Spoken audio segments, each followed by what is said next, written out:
একটা কঠিন পরিবেশ বা কঠিন সময় পার করে যাচ্ছি এবং এই সময়টা পার করার মধ্য দিয়ে কিন্তু আমরা আবার নিজেরা সংগঠিত হচ্ছি এবং সেই সংগঠিত হওয়াটা কিন্তু আগের চেয়ে অনেক ভালোভাবেই হচ্ছে।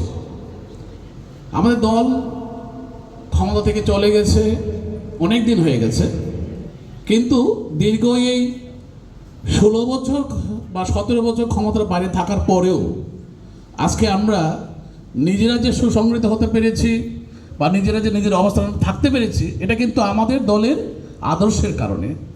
বিশেষ করে আমরা যে আদর্শ লালন করি সেটা শহীদ প্রেসিডেন্ট জিয়াউর রহমানের আদর্শ এবং শহীদ প্রেসিডেন্ট জিয়াউর রহমান যেই বিএনপির যে ফাউন্ডেশনটি গড়েছেন, উনি কিন্তু বুদ্ধিজীবী বলেন, উনি সমাজের ভালো ভালো প্রকৌশলী ভালো ভালো জ্ঞানী লোকদেরকে নিয়ে সংগঠনটি যেভাবে সাজিয়েছেন সেটা বাংলাদেশের জাতীয়তাবাদ দিয়ে দাঁড় করিয়েছেন।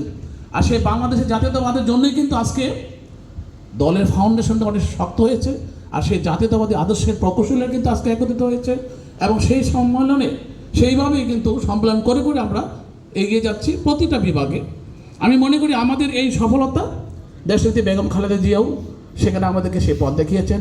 আজকে আমরা আমাদের বিএনপির ভারপ্রাপ্ত চেয়ারম্যান তারেক রহমান নেতৃত্বে আমরা যে ঐক্যবদ্ধ, ওনার নেতৃত্বে যে আমাদের বিএনপি ঐক্যবদ্ধ, ওনার নেতৃত্বে যে আজকে এব ঐক্যবদ্ধ, আজকের এই চট্টগ্রামের সম্মেলন, অতীতে আরেকটা কয়েকটা বিভাগীয় সম্মেলন, সব কিছু কিন্তু তারই বহিঃপ্রকাশ।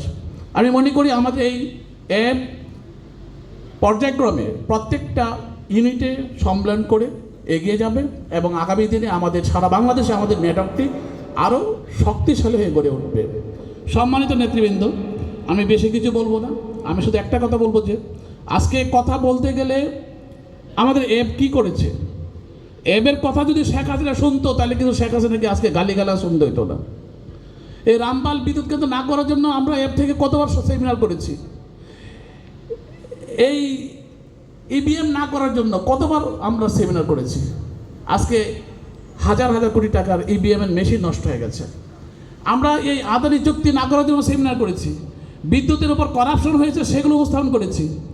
আমরা প্রতিটা ক্ষেত্রে বিদ্যুৎ বলেন, অর্থনীতি বলেন, কৃষি খাত বলেন বা শিক্ষাক্ষেত্র বলেন, সমস্ত ক্ষেত্রে কিন্তু আমরা সেমিনার করে করে আমরা কিন্তু এই সরকারকে সতর্ক থাকার জন্য তার বিরুদ্ধে কথা বলেছি, কিন্তু সরকার তা শুনেনি।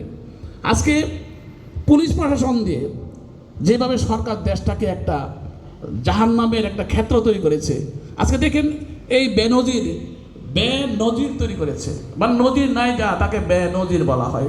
কাজে সেই তার কাজ করে আজকে কি পর্যায়ে দেশটাকে নিয়ে গেছে। কাজে আমি মনে করি জাতীয়তাবাদী আদর্শের সৈনিক আমরা, বিএনপির সৈনিক আমরা, ভালো সংগঠনের সৈনিক আমরা এই দল করি, বুকে গর্ব করে বলতে পারি যে আমরা ধন্য যে আমরা জাতীয়তাবাদী আদর্শের বিএনপির সৈনিক এবং জাতীয়তা আদর্শের প্রকৌশলী।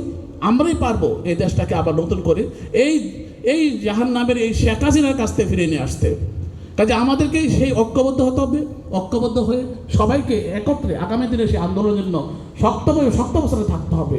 কাজে আমরা মনে করি যে আমরা আমাদের যে যাত্রায় আছি সে যাত্রা খুব ভালো অবস্থানে আছি এবং আপনারা যে আজকে এতগুলো প্রকৌশলী এসেছেন, আমার মনে আছে 2018 সালে নির্বাচনের পরে যখন আমরা আমাদের তারেক রহমান সাহেব বিএনপির ভারপ্রাপ্ত চেয়ারম্যান আমাদেরকে নিয়ে বসেছিলেন, তখন দেখা গেছিল আমাদের প্রকৌশলীরা যেভাবে এসেছিল সেদিন উনি বলেছিলেন যে এই বিপদের দিনে যারা আছে তারাই প্রকৃত প্রকৌশলী, তারাই প্রকৃত জাতীয়তাবাদ আদর্শের সৈনিক। আপনার ঢাকা থেকে এত লোক এসেছেন, চট্টগ্রাম থেকে এসেছেন, আজকে যে এই বিপদের দিনে এসেছেন এটা কিন্তু একটা সাক্ষী হয়ে থাকবে আগামী দিনে।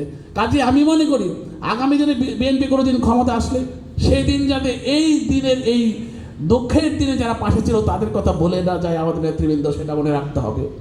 আরেকটা কথা মনে রাখতে হবে, এই যে বিএনপি সংগঠনগুলো করছে, অঙ্গ সংগঠনগুলো করছে, দ্বিধাদ্বন্দ্ব থাকতে পারে, একেবারে সাথে ভুল ভ্রান্তি থাকতে পারে, কিন্তু আমার ভাইয়েরা যাতে বিভিন্ন অঙ্গ সংগঠনে ঢুকতে পারে, আমার ভাইয়েরা যাতে বিভিন্ন জায়গায় যেই যার যোগ্যতা আছে সেই যোগ্যতার জন্য যদি ফাইট দেয় সেখানে আমাদের এবের প্রকৌশলীরা সবাই থাকবে, এটা আমি কমিটমেন্ট করতে পারি এবং আপনারা এগিয়ে যান, আমরা আপনাদের পাশে থাকবো। আমি এই কথা বলতে পারি যে আমার পাশে আমার মনোনয়নের জন্য অ্যাব ছিল, আমার পদের জন্য আমি বিএনপির বিজ্ঞান ও প্রযুক্তি বিষয় সহ সম্পাদক হয়েছি, অ্যাবের একান্ত পরিশ্রমের জন্য অ্যাব পাশে ছিল তো আমরা পেয়েছি। আমরা অনেকগুলো সম্পাদক এনেছিলাম, এইবার যে আবার রিফরমেশন হচ্ছে, আমি অ্যাবের নেতৃবৃন্দকে বলবো, আমিও তো তাদের মধ্যে একজন, যে আমাদের নেতৃবৃন্দকে যাতে আবার সঠিক জায়গায় সঠিক নেতৃত্বে বসানো হয় সেটা ভালোভাবে যাতে দেখা হয় সেদিকে নজর রাখার জন্য আমি আমি একান্তভাবে অনুরোধ করব। আর সবশেষে আমি এতটুকু বলবো যে আমাদের নেতারা যদি, আমাদের প্রকৌশলীরা যদি ভালো জায়গায় থাকে, আমাদের প্রকৌশলীরা 10 টাকা খরচ করে রাজনীতি করে, ওরা কারো কাছ থেকে টাকা নিয়ে রাজনীতি করে না। আমরা অনেক দেখেছি, অনেক রাজনীতিবিদকে দেখেছি তারা আমাদের কাছ থেকে নিয়ে রাজনীতি করে, কিন্তু আমরা তাদের কাছে টাকা নিয়ে রাজনীতি করি না। কাজে আমাদের প্রকৌশলীরা যদি প্রতিষ্ঠিত হতে পারে জাতীয় রাজনীতিতে, তাহলে আমার মনে বিএনপি আরও শক্তিশালী হবে। কাজে সেই দিকে নজর দিতে হবে। কাজে শুধু অ্যাব নয়, অ্যাবের প্রকৌশলীরা জাতীয় রাজনীতি যাবে, যার যার এলাকায় যাবে এবং জাতীয় রাজনীতি যাতে শক্তভাবে গড়ে উঠতে পারে সেদিকে আমাদের নজর রাখতে হবে। আমরা সবাই পাশে থাকবো এবং অ্যাসোসিয়েশন ইঞ্জিনিয়ার্স বাংলাদেশ আপনাদের সবার পাশে থাকবে, এই কথা জানিয়ে আমি আমার বক্তব্য শেষ করছি। আসসালামু আলাইকুম।